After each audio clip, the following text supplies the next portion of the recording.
जो भी नियम है यहाँ का, जो भी कंट्रोल रूम है वहाँ सूचना दी हुई है और उसी के अनुरूप हम यहाँ बैठे हुए हैं। क्या आपत्ति है? अब कोई हमसे कोई भी सवाल कोई भी कर सकता है, उसका अधिकार है, हम उसका जवाब देंगे। नई दिल्ली के जंतर मंतर क्या करने आए हैं? देखिए, ये यहाँ पर जो धरना आज हो रहा है वो भी संवैधानिक नियमों का अनुपालन करते हुए हम धरने पर बैठे हैं। हमने यहाँ सिर्फ अपनी आवाज़ को सरकार तक पहुँचाने के लिए हम यहाँ बैठे हैं, क्योंकि आज जो देश में दौर चल रहा है वो सही दिशा में नहीं है। और एक तरफ राजनीतिक विरोधी बात करते हैं कि सरकार विकास नहीं कर पा रही है, और दूसरी तरफ वही इस तरीके का माहौल पैदा करते हैं। मेरा मानना है कि अगर भारत का सर्वांगीण विकास करना है, भारत की संस्कृति को बचाना है, तो वहाँ इस तरीके का, क्योंकि आज के दौर में जो आधुनिकीकरण चल रहा है, जो टेक्नोलॉजी है, उसके अनुरूप अगर हम चर्चा करते हैं तो देश का विकास उस दिशा में नहीं हो रहा है। क्योंकि हम एक कदम चलते हैं तो 4 कदम विरोधी हटाने का प्रयास हमको करते हैं। तो हर तरह से देश असुरक्षित है। पिछले दिनों जो भी घटनाएं हुई हैं, जो भी उदयपुर और अमरावती जैसी घटनाएं हुई हैं, उनसे जब टीवी चैनल पर उनको प्रमुखता से दिखाया जाता है तो देश के बच्चे जो बिल्कुल घर में हैं या 10 से 12-15 साल के जो बच्चे हैं, वो भी इन घटनाओं को देखते हैं, उनकी भावनाएं भी आहत हुई हैं, जिससे कि देश का भविष्य खतरे में पूरी तरह से आ चुका है। हमारा सरकार से अनुरोध है कि मानवतावादी जो विचारधारा के विरोध में जो भी कार्य करे उसको एक विशेष कानून बनाया जाए और उसमें आजीवन कारावास देकर उनको तुरंत दंडित किया जाए और उसमें समय सीमा तय हो। ऐसा कानून जरूर हो, क्योंकि हमारे देश में कानून तो बहुत हैं लेकिन उनकी समय सीमा नहीं है। तो समय सीमा तय करते हुए एक विशेष कानून बनाया जाए जिससे कि ऐसी आवाज़ उठाने वालों के विरुद्ध दंडात्मक कार्रवाई किया जा सके। केंद्र में बीजेपी की सरकार है और आप जिस तरीके से कह रहे हैं कि जो काम करना चाहते हैं, लेकिन कई लोग ऐसे हैं जो काम को नहीं करने देना चाहते हैं। बीजेपी की सरकार में ऐसा हो रहा है तो आप किससे उम्मीद रखते हैं? देखिए, यहाँ जो क्योंकि कहीं ना कहीं हिंदू सिर्फ संविधान हिंदुओं को दबाने के लिए है और संविधान का कहीं भी अनुपालन नहीं हो रहा है। संविधान की राजनीति, यानी कि संविधान के ऊपर जो राजनीति हो रही है, उस राजनीति में जिस तरीके से नौकरियां बांटी जा रही हैं, सिर्फ चुनावी मुद्दा के लिए जो नौकरी, अरे नौकरी पहले शैक्षिक योग्यता हो उसकी, फिर कुशलता हो, उसके आधार पर उसको नौकरी दी जाती है। नौकरी बांटने का कार्य सरकार का नहीं है। जो उम्मीदवार योग्य होगा उसको नौकरी मिलेगी। तो हमारा मानना यही है कि नौकरी या इस तरीके के प्रलोभन देकर जो विरोधी इस तरीके से राजनीतिक सत्ता हथियाने का प्रयास कर रहे हैं वो गलत है। वो हम उसका भरसक विरोध करते हैं और भविष्य में चाहते हैं कि जो भी सरकार बने, एक बार सरकार बन जाए तो उसे कार्य करने का पूरा मौका दिया जाए। आपको पता है कि जाति जो है, जो भेदभाव है, वो खत्म हो चुका है? नहीं, हमारे नज़र में तो हम खत्म कर चुके हैं। हम कहीं भी इस तरीके का हो चुका तो जालोर जो राजस्थान में घटना हुई है वो कैसे हो गई?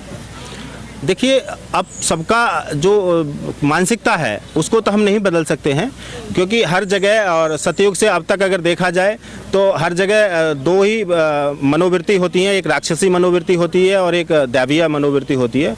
तो मानवतावादी जो दैवीय मनोवृत्ति है हम उसके पक्ष में हैं, जो राक्षसी विचारधारा है हम उसके विपक्ष में, हम उसका संहार करेंगे। अभी तो आप कह रहे हैं ना कि मेरे हिसाब से तो खत्म हो चुकी है, जाति व्यवस्था है ही नहीं। जहाँ भी देखिए, जहाँ जब संविधान की बात आ जाती है तो ऐसा नहीं है कि आज चोर या डाकू या लुटेरे नहीं है। आज भी जो घटनाएं घटित हो रही हैं, बहन बेटियों के बलात्कार हो रहे हैं, ये सब राक्षसी प्रवृत्ति है। तो राक्षसी प्रवृत्ति को कानून संहार करे।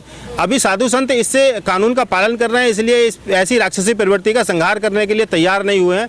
और हम सरकार से इसीलिए सबसे पहले ज्ञापन दिया है कि ऐसी राक्षसी प्रवृत्ति का कानून में ऐसा दंडात्मक कार्रवाई हो। तो काम होता है ना जागरूकता फैलाना, वही जागरूकता हम फैला रहे हैं। देश को संदेश देना चाहते हैं कि ये राक्षसी प्रवृत्ति है, इससे सबको बचना चाहिए। मेरा सभी से, देश की जनता से अपील करता हूं कि सबसे पहले स्वास्थ्य बहुत ज़रूरी है, क्योंकि स्वस्थ रहेंगे तभी हम अपने आप की रक्षा कर पाएंगे और अपनी जो जिम्मेदारियां हैं उनका निर्वाह कर पाएंगे। अपना घर और अपने परिवार की स्वयं जिम्मेदारी लें, क्योंकि सरकार कितने लोगों को सुरक्षा देगी। अगर मान लीजिए मुझे स्वयं को अगर धमकी मिली तो मेरे लिए तो पुलिस ने सजगता दिखाते हुए आतंकवादी को अरेस्ट करके जेल भेज दिया, लेकिन ये सबके साथ संभव नहीं है। तो इसलिए मेरी देश की जनता से अपील है कि हर जगह अपना ध्यान रखते हुए इस कार्य को सुरक्षा की दृष्टिकोण से देखा जाए। और जहाँ तक बात जातिवाद या धर्म की आती है तो उससे परे इंसानियत है, इंसानियत के तौर तरीके और संवैधानिक तौर पर इस्तेमाल किए जाएँ।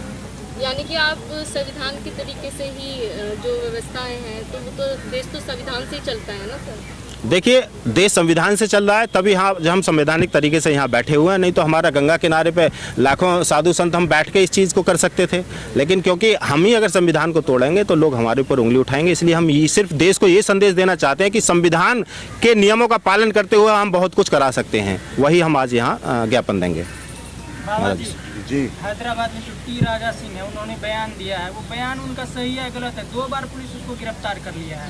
पहली बार गिरफ्तार किया तो छोड़ दिया, फिर गिरफ्तार कर लिया है। देखिए, सबसे पहली बात तो अभी जो पत्रकार महोदया ने सवाल किया था कि बीजेपी की सरकार है, तो क्या बीजेपी की सरकार का साधु संतों से होने का क्या मतलब है? साधु संत अपने आप में एक सरकार है, ठीक है। लेकिन हम पे आप ठप्पा मत लगाइए कि हम बीजेपी के हैं, कांग्रेस के हैं, कुछ है, ठीक है ना। नहीं, तो आप बीजेपी की इसमें सरकार नहीं, अगर धर्म का, अगर देखिए, धर्म गुरु का मतलब होता है कि धर्म की रक्षा के लिए वो कदम उठाए। हमें सरकारों से कोई लेना देना नहीं है। जो अच्छा करेगा राजा, वो ये नीति आज की नहीं है, ये युगांतर है। हाँ, ये युगांतर की बात है। वो मुद्दा अलग है। वो युगांतर से धर्मगुरु जो है राजा होते तो वो उनके भी धर्मगुरु होते थे, वो भी उनसे सलाह लेते थे। हम ये नहीं कहते कि बीजेपी क्या कर रही है, वो नहीं कर रही है, वो संविधान के अनुसार जो कर रही है करे। मगर जो आज धर्म के ऊपर या इस तरह की असंवैधानिक ये सब चीज़ें हैं, तो पहली बात तो मैं प्रकाश मोदी आपको यही कहना चाहूँगा कि साधु संत समाज पे ये मत सोचे कि वो हिंदू की बातें, वो हिंदुत्व का मुद्दा उनका अपना है, हमारा हिंदू राष्ट्र का मुद्दा हमारा अपना है। क्योंकि आज अगर हम धर्म की और इसकी निष्पक्षता की राजनीति करेंगे तो हम राजनीति करने के लिए नहीं बैठे हैं यहाँ। आज संस्कार और संस्कृति को लेकर बैठे हैं कि आज देश किस ढर्रे पे जा रहा है, आज आप किस तरह के वो कर रहे हैं। आप अभी ने कहा जातिगत नहीं है, वर्णचारित है, जातिगत नहीं है। इसको आप धर्मों से बांध के चलें। आज अगर आप देखिए, कौन कहता है, देखिए ये चीजें पत्रकार महोदय आप जातिगत पे नहीं है। देखिए सुनिए, ये सब चीजें धर्म के ऊपर है। कितने धर्म हमारे उसमें हैं? अगर हम आज बात करें हिंदू धर्म की और मुस्लिम धर्म की या ईसाईयत या इन सब की, 4 धर्म है, सबकी अपनी विचारधारा है, सबके अपने। हम किसी का विरोध नहीं करते, सबकी शैली अच्छी है। हमारी सनातन की जो शैली है, हम तो ये कहते हैं कि अपना के तो देखो, हमारे यहाँ मांस 15 का सेवन नहीं होता है, हमारे यहाँ ये सब कुछ नहीं होती है। हम नहीं कहते किसी के ऊपर वो कर रहे हैं। हर धर्म में ये आक्रांताएं, ये सब चीज़ गलत संस्कार ये सब में हुए हैं, आगे भी होते रहेंगे। तो ये बीड़ा तो हर धर्म गुरु को उठाना पड़ेगा, आपको भी उठाना पड़ेगा। आप भी अवेयरनेस लाएं, आप भी जहाँ जाएं तो आप भी बताएं। पत्रकारिता का ये मतलब नहीं होता है कि आप काउंटर पे काउंटर सवाल पूछें या आप हमें कहें कि हम बीजेपी के हैं, सपा के हैं, कांग्रेस के कहें कि हम अपना में को हैं।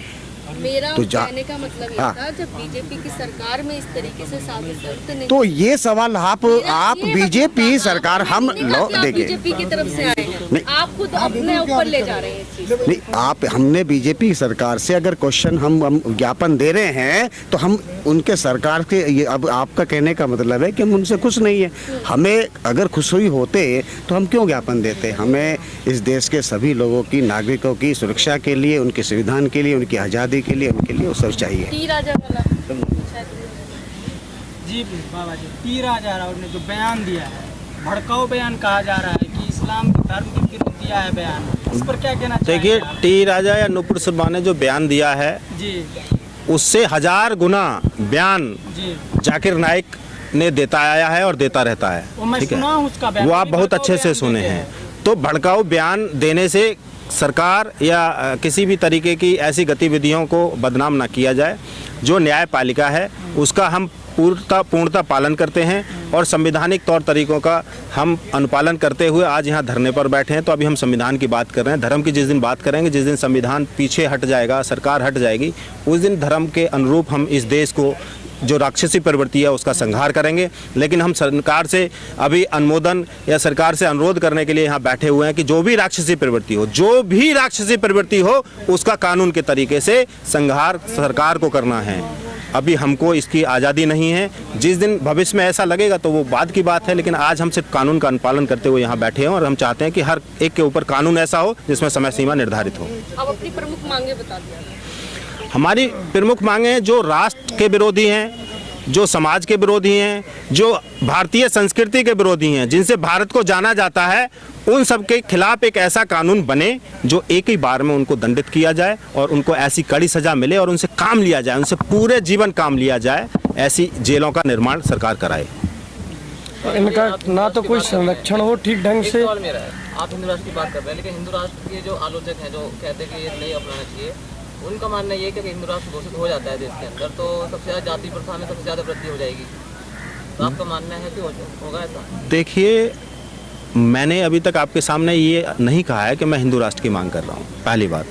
दूसरी बात, अभी जो पीछे पीएफआई और पूर्व उप राष्ट्रपति के शामिल होने के लिए पीएफआई के कार्य प्रणाली में जो घटना पीछे हमें सुनाई दी है और जो आप ही लोगों ने उसको दिखाया है और कि 2047 तक इस्लामिक देश हो जाएगा, तो क्या हिंदू को इतना भी अधिकार नहीं है कि वो हिंदू राष्ट्र के लिए संवैधानिक तौर तरीके से आवाज़ उठाए?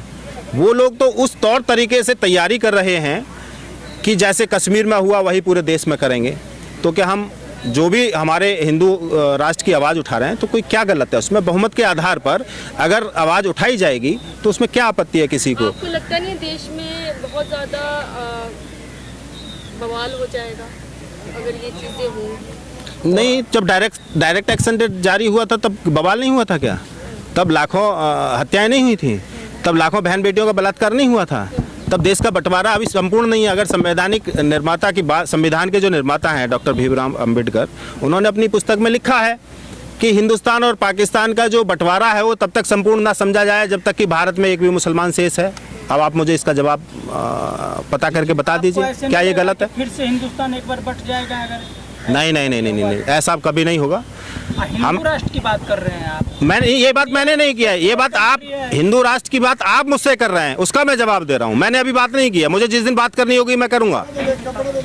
मैं अभी हिंदू राष्ट्र की बात नहीं कर रहा हूँ। आपकी डिमांड्स जो आप मांग रहे हैं वो सरकार नहीं संज्ञान में लेती तो आप लोग और सभी धर्मगुरु मिलकर के क्या कुछ और भी कुछ करेंगे? देखिए, संतों की जो गरिमा है उसका उदाहरण स्वामी विवेकानंद महाराज ने अमेरिका में दिया था। जो शिकागो में 1893 में जो विश्व धर्म संसद हुई थी, वहाँ साधु संत अपना बल दिखा चुके हैं कि अपनी वाणी में कितना बल होता है। तो शायद दोबारा कभी ऐसी जरूरत पड़ी तो हम उस कार्य को अवश्य करेंगे। पूरे विश्व की धर्म संसद करेंगे, तब वहाँ न्याय देंगे कि सही क्या है और गलत क्या है।